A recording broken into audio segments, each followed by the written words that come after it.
அறிவிச்சுடர் பார்வையாளர்களுக்கு வணக்கம். இன்றைய காணொலியில் நம்மோடு இணைந்திருப்பவர் வழக்குரைஞர் அழகரசன் அவர்கள். ஐயா வணக்கம்.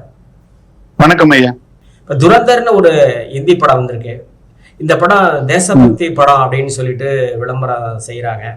இது தேசபக்தியை அடிப்படையாக வைத்ததா, எதை அடிப்படையாக வைத்த படம்? இந்த படத்தை பற்றிய உங்களது பார்வை. நீங்க கேட்ட கேள்வி ஒரு நேரத்துக்கேற்ற உடனடி ஒரு கேள்வி. யாரும் பேசாத ஒரு விஷயமா இன்னைக்கு வரைக்கும் இருக்கிறது. நம்ம 1000 படம் வருது, 1000 படம் போகுது தமிழ்நாட்டுல. அதை பற்றி எல்லாம் நம்ம பேச வேண்டிய அவசியமோ, அதை பற்றி விவாதிக்க வேண்டிய அவசியமோ இது வரைக்கும் இருந்தது இல்லை. இன்னும் கேட்டா நம்ம சேனல்ல இது வரைக்கும் நம்ம சினிமாவை பற்றி எதுவும் பேசினதா இல்லை. இப்ப இதை பேச வேண்டிய ஒரு தேவை என்னன்னு கேட்டீங்கன்னா, மிக ஆபத்தான விஷயங்களை நம்ம மக்களுக்கு சுட்டிக்காட்ட வேண்டிய ஒரு கடமையில இப்ப இருக்கிறோம். அந்த துரந்தர் பற்றி சுருக்கமா சொல்றேன். அது ஒரு இந்தி படம். முதல் பாகம் வந்துருச்சு ஏற்கனவே. அது ஒரு 1000 கோடி வசூலிச்சுது. 2வது பாகம் இப்ப வந்திருக்கு. ஒரு 3-4 நாள் ஆகுது. நான் பார்த்த படம் தமிழ் டப்பிங் பண்ணப்பட்ட படம். அது இப்போ அந்த படத்துக்கு நமக்கு என்ன பிரச்சனை அப்படின்னு கேட்டீங்கன்னா, ஒன்லைன்ல சொல்லணும்னு சொன்னா அது தேசபக்தியின் பெயரால் மோடி பக்தியை பேசுது. தேசபக்தியின் பெயரால் முஸ்லிம் வெறுப்பை பேசுது. தேசபக்தியின் பெயரால் தேசபக்திக்கு சம்பந்தம் இல்லாத விஷயங்களை பேசுகிறது. அப்படி தான் எடுத்துக்கொண்ட விளம்பரப்படுத்துகிற செயல்ல இருந்து அது வேற மாதிரி போகுது. எனக்கு இந்த பேச வேண்டிய ஒரு அவசியம் உடனே என்ன அவசரம் வந்ததுன்னு கேட்டீங்கன்னா, படம் பார்க்கும்போது நான் ஒரு காட்சி பார்த்தேன். என்னங்க, தியேட்டர்ல மோடியே ஒரு நடிகராகவே பயன்படுத்தப்பட்டிருக்கிறார். பிரதமர் நடிகராக அதுல பயன்படுத்தப்பட்டிருக்கிறார். அந்த படத்துல அவர் பிரதமராகவே பேசுறாரு, பிரதமராகவே இது பண்றாரு. அதை பத்தி நமக்கு ஒண்ணும் இல்லை. ஆனால் அந்த நேரம்லாம் பாத்தீங்கன்னு சொன்னா மக்கள் அங்க இருக்கிறவங்க பாரத் மாதா கி ஜெயின்னு கத்துறான். ஏன் காதல கத்துறான், பக்கத்துல இருக்கிறவங்க ஜெய் ஸ்ரீராம்ங்கிறான். பரவாயில்ல, இந்த சத்தம் தியேட்டர்ல கேட்டுக்கிட்டே இருக்கு. தமிழ்நாட்டுல சங்கிகள் வளரவில்லை, பிஜேபி வளரவில்லை என்பது நம்மை நாம் ஏமாற்றிக் கொள்கிற விஷயம் என்கிற அச்சம் எனக்கு அங்க எழுந்தது. ஒரு சினிமாவில இந்த அளவுக்கு ஒரு வெறுப்பையும் ஒரு இதையும் தூண்ட முடியும் அப்படிங்கறத அதுல காட்டுறாங்க. 2வது, எல்லாத்தையும் தேசபக்தியை போட்டு விடுறாங்க. உதாரணமாக மனமிழப்பு நடவடிக்கை. உண்மையில அதுல பாதிக்கப்பட்டது யாரு? இந்தியர்கள் தான் பாதிக்கப்பட்டாங்க. ஏராளமான லட்சக்கணக்கான சிறு தொழில் நிறுவனங்கள் மூடப்பட்டுச்சு. கோடிக்கணக்கான மக்கள் பொருளாதாரத்தை இழந்தார்கள்.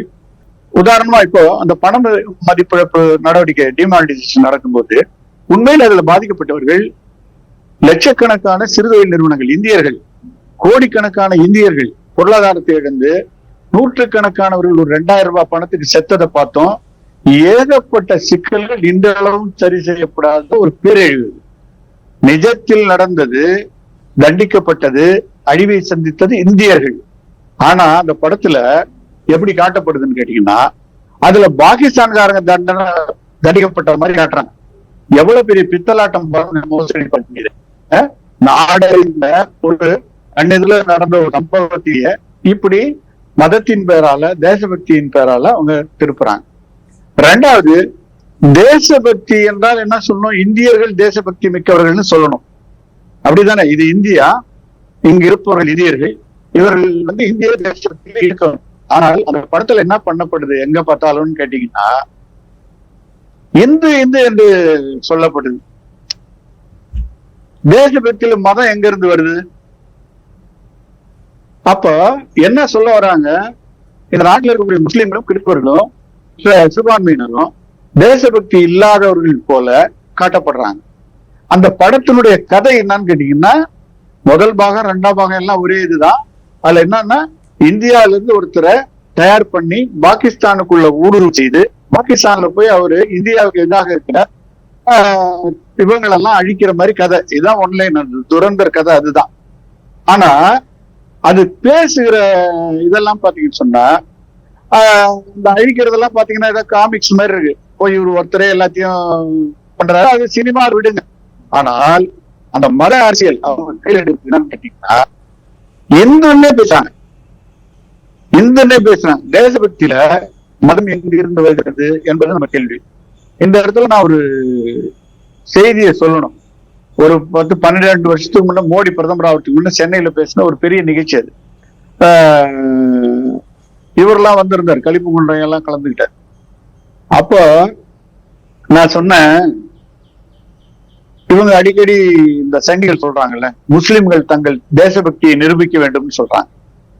அதுக்கு அந்த கேள்வி எழுப்பி நான் சொன்னது என்னன்னு கேட்டீங்கன்னா, இந்த நாட்டில் எவனாவது தேசபக்தியை நிரூபிக்க வேண்டும் என்று சொன்னால் இயற்கையாகவே வரலாறு ஒரு தேசபக்தி ஒரு பரீட்சை வச்சு, வரலாறு வச்ச பரீட்சை அது. 1947 ஒரு பரீட்சை வச்சது வரலாறு.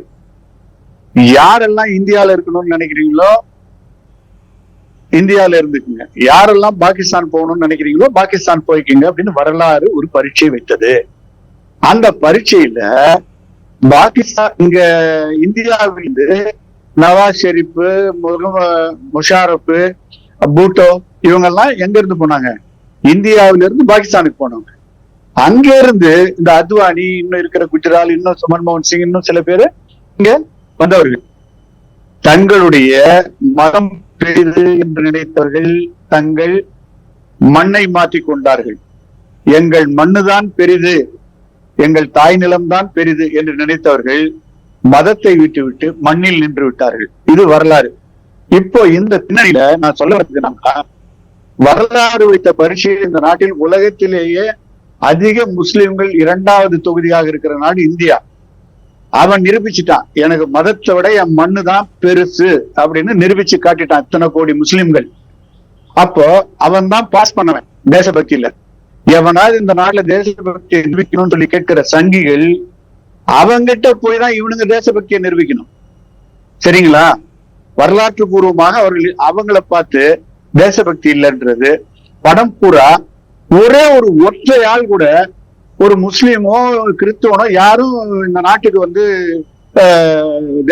சேவை செய்த மாதிரி பேசாம, இது என்ன மாதிரியான ஒரு படம்? 2வது, இன்னும் கூட நிறைய காட்சிகள் இருக்கு. நீங்க டெல்லி போயிருப்பீங்க, அங்க கேட் ஆஃப் இந்தியான்னு ஒண்ணு. அங்க பாத்தீங்கன்னு சொன்னா இந்த சுதந்திரத்திற்காக தியாகம் செய்தவர்களுடைய பெயர் பட்டியல் ஒரு 70-75 பேர் இருக்கு.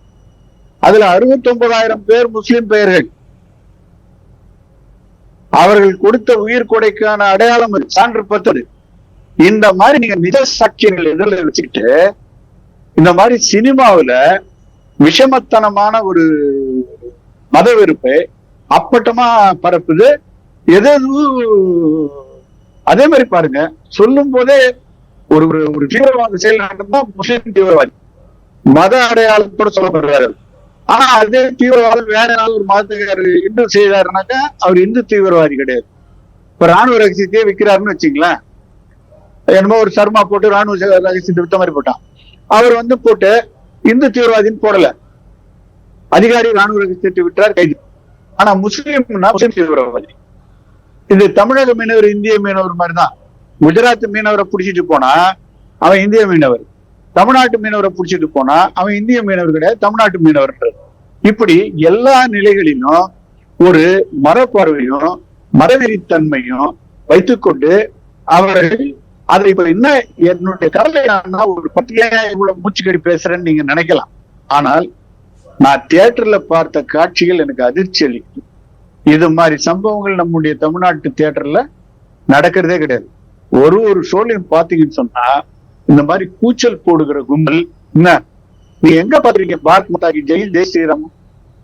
மோடி, அந்த மோடி வரக்கூடிய சீன்லாம் மக்கள் கோவப்படணும். இப்படி நம்மள வந்து பண மதிப்பிழப்பு நடவடிக்கையில இப்படி சிக்கல் பண்ணி நம்மள வந்து சித்திரவதை பண்ணிட்டாரு.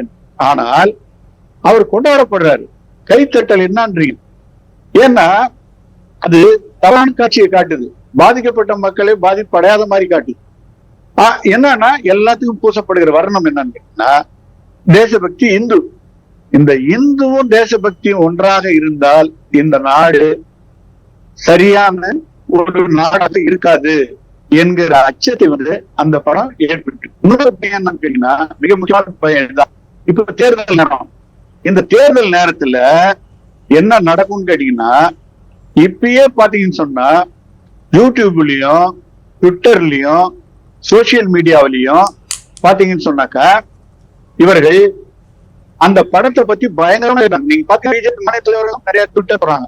தொடர்ந்து பாத்தீங்கன்னா தேசபக்தி ஊத்தெடுக்குங்கிறான்.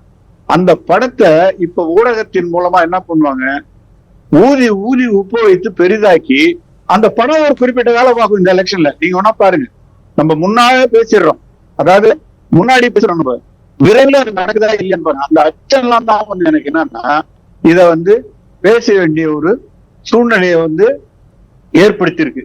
இல்லைன்னா ஒரு படத்துக்கு நம்ம இந்த அளவுக்கு பேச வேண்டிய ஒரு தேவை கிடையாது. நிறைய செய்திகளை பகிர்ந்து கொண்டீர்கள். உங்கள் நேரத்துக்கு மிக்க நன்றி. நன்றி, மகிழ்ச்சியா.